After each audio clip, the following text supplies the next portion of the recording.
আমরা জানি সমস্ত কাজ নিয়তের উপর নির্ভরশীল, কিন্তু একজন মানুষ তার পীরের পায়ে সেজদা দিয়ে বলছে আমার মনে নিয়ত আছে আল্লাহকে সেজদা দিচ্ছি, এটা জায়েজ আছে কিনা? ভাইরা আমার, আমাদের এই কপাল শুধুমাত্র আমরা নিবেদন করব আল্লাহকে। কাকে? আল্লাহকে। আল্লাহ ছাড়া মানুষের এই কপাল আর কারোর সামনে সেজদায় অবনত হবে। আল্লাহ সুবহানাহু ওয়া তাআলা কোরআনে কারীমে সূরা ফাতিহাতে আমাদেরকে শিক্ষা দিয়েছেন, ইয়্যাকা না'বুদু, আল্লাহ আপনারই ইবাদত করি। আমরা ইবাদত করি শুধু কার? ইয়্যাকার মানে হলো শুধুই আপনার ইবাদত করি, আর কারণ না।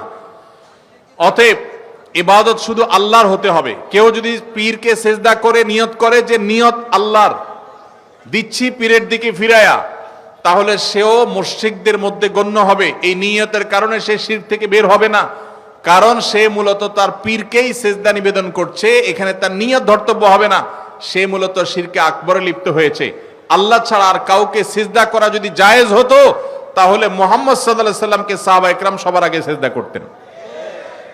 মুহাম্মদ সাল্লাল্লাহু আলাইহি সাল্লামকে সাহাবায়ে কেরাম কি কখনো সেজদা করেছেন? কখনো করেন নাই।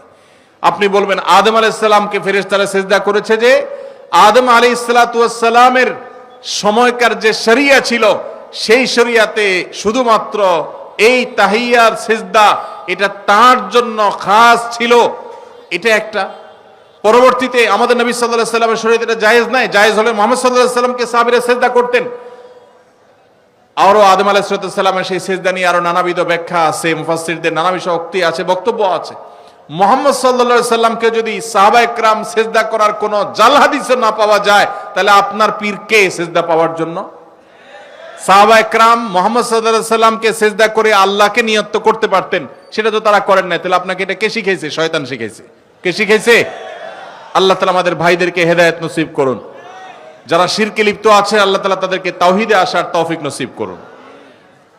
আস-সুন্নাহ ফাউন্ডেশন, উম্মার স্বার্থে সুন্নাহর সাথে।